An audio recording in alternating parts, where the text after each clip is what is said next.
Welcome back to Magium. Hopefully I will be uploading this exact video tomorrow. Well, for whenever it comes out for you, it's probably recorded one day before that.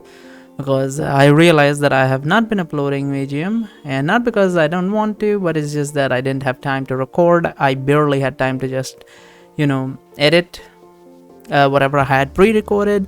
Which was mostly just bad to nowhere because that game just has like a million events every now and then.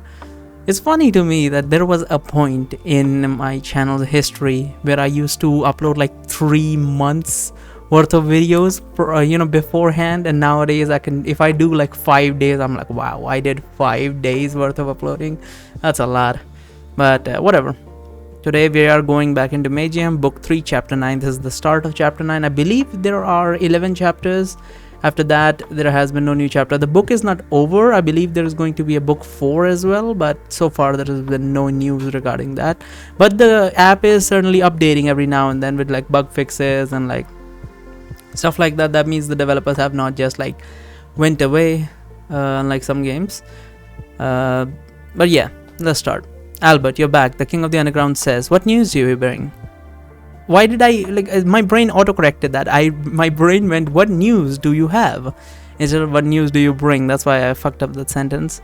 "You're right about the storm," Albert says as he's entering the building. "We're hiding in with his cloak drenched in water. The flying metal balls are having a difficult time moving through the strong wind, and they're having significant problem with the maneuverability.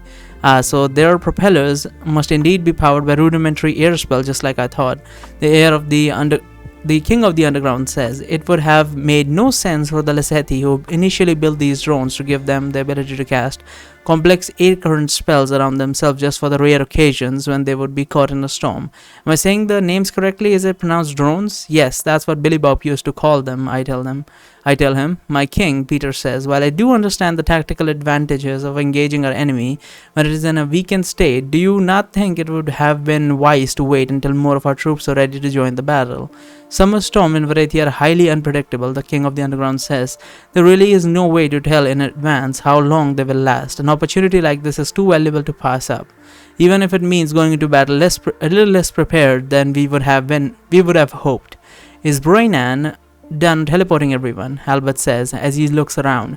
"Counting the people in the room, I'm still not seeing Herman and Howard. Will they be joining us after all or not?" "Howard will not be coming with us," the King of the Underground says. "His wound from yesterday has reopened right after you teleported to the surface, despite all the healing he's received. So I was forced to ask him to stay behind." "That is unfortunate," Albert says. "I know how much he wanted to be part of the final mission to liberate Olander, so I can only imagine how tough it must be for him to get cast aside like this. What about Herman? I just realized, if we actually lead him into an ambush, wouldn't he tell one of his subordinates to kill Layla's father? That's gonna be a problem. Herman will be teleporting with the next batch of people, which should be here soon. The King of the Underground says, "I told Brainan to wait a few minutes after each teleportation in order to avoid overheating the device. The next thing we'd want right now is to cause a malfunction in a teleporting device and leave ourselves stranded here, especially after our main technician has been imprisoned for treason." Oh, right. Wait, what? Oh, right. That was, who was he? Yeah, Barry. Barry Thundercloud was imprisoned because he was colluding with the king or whatever. Because of his family, I think it was. "Will Brainan not be joining us, my lord?" asks one of the mages that teleported to the surface together with us. "No," the King of the Underground says. "I've asked Brainan to remain underground because if he were to come with us as well, there would be nobody left to lead our people in case anything went wrong with our mission. I know that you are members of its usual team and are not used to going on surface expeditions without his guidance, but you are one of our most competent fighters, so we really needed to have you with us today. I trust that you will handle yourself with even without your mentor, that you will make him proud of your achievements." "Yes, sir," the mage says, "I will." Just as the mage is done talking, a bright light fills the abandoned storage building that we are in, and a group of 20 or so people are now being teleported into the large room. "Is this the last group?" Peter asks once the teleportation is complete. "I believe so," the King of the Underground says. "Aside from Howard, everyone seems to have arrived." He then raises his voice to make sure that all the people in the room can hear him. "May I have your attention, please?" the King of the Underground says. The background noise from all the people who are talking talking over each other is now slowly fading out as the men from the underground are waiting for their leader's speech before the final battle with bated breath. I'll keep this brief. The king of the underground says, I know that you all want this to end. I know that you've been waiting for this day for many years.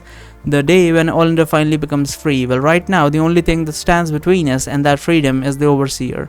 He is the sole remnant of an age of tyranny and repression that has claimed many lives of our brothers and sisters. But that ends today. Today we will claim back what is rightfully ours. Today we will take back Olander. The king of the underground lets his men cheer for a few seconds, then he raises his hand in the air to signaling them to stop. Does everyone know what they need to do, he asks. I bet if someone like a voice actor or something, read out this novel, this would sound way better. Maybe in the future I'll integrate some AI stuff into this. I've heard a lot of people, But then again, you still need to be a great voice actor, which I am not. I'm not even close to a voice actor. But I'll see what I can do. Maybe make my voice a bit deeper when it's like a muscly character or something. We'll see. Does everyone know what they need to do? He asks. Yes, my lord. We hear a few of the warriors say as the others are also nodding their head in agreement. Then let us proceed, the king says. Our destination is not much further from this building. We will make sure to take out as many of the drones as we can on our way. May the gods be with us. Are you alright, Jack? Albert says to the young mage who asked about Brainan earlier, by putting a hand on his shoulder. Yes, sir, Jack says. Look, Albert says, I know I'm not Brainan, but if you need help out there on the battlefield, you can count on me, okay? Of course, Jack says. I promise, I won't let you down, sir. Good luck, Albert says. And then he walks past him to join the king of the underground. Instead of following him, Jack takes out a pendant from his pocket.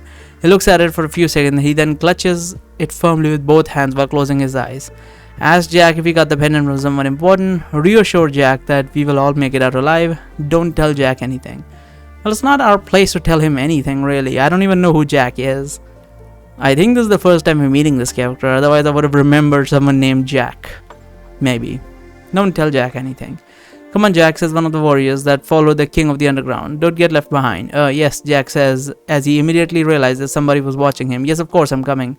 So any final remarks before we head into battle, Hadrick says, as our group is staying behind watching the king of the underground's men leave the building. I think we have already discussed all that needed to be discussed, Kate says. After we all look at each other for a few seconds, there isn't much point in making any last minute adjustments to a plan that we've all agreed upon since yesterday. Okay, Balindra says as she's approaching us, so I wanted to tell you guys that I checked the storm outside while you were busy talking. It's pretty bad. Barry, I'm not sure how well my magic air currents will work in that strong wind.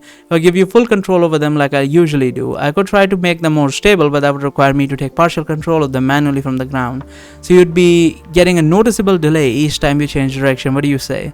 How big of a delay are we talking about here? I say, I don't know, 1 or 2 seconds. I mean, that spell already has a delay on it, so 1 or 2 seconds more, yeah, that's death. I don't know, 1 or 2 seconds. Melinda says maybe more. It depends on my reaction time and a few other things, like for example, if you're in my field of view or not, or if I'm being attacked and can't pay attention to you. And if you get attacked while I'm in the air, what happens then? I say, will I be stuck in the middle of the sky, unable to move? You would still retain partial control of the currents, Melinda says, but they would be less responsive, and you might have to repeat the same movements a few times until they work. And still cast the usual version of the spell on you if you want, which would give you full control, but that would make it about as unreliable as piloting a gnomish flying contraption in the middle of a hurricane. I'm not sure if you get what I mean. Hey, I piloted a plane in a bad storm before, I say. It's not that bad. I mean, I nearly died like 10 times during the same flight, but I did land safely in the end. Well, you can choose the type of air current you want, Melinda says. Just remember that I can no longer switch the type of currents once you're in the air, so you should take the decision before we go outside. I think I'm mostly going to try to stick to the ground as much as possible, so I plan not to use her stuff, so I would rather not her be connected, so I would like full control. Fine, I'll have the stable air currents then, please. Okay, it's okay, you can cast the same air currents as usual, I'll handle it. And considering my stats are mainly in like stuff that is usually related to controlling air currents rather than, aura stuff, magic is not even a thing, so I shouldn't be bothered with that. I think we should be fine. As you wish, Melinda says, and then she points a hand towards me to help me concentrate on the invisible flow of magical energy coming out of her fingertips, so she casts while she casts a spell. A few seconds later, I start to feel this familiar sensation of air flowing around me in an unnatural way, reacting to every slight movement of my body. As usual, the currents are very weak at the beginning, which they are waiting for me to raise my arm in the air to signal the start of my flight.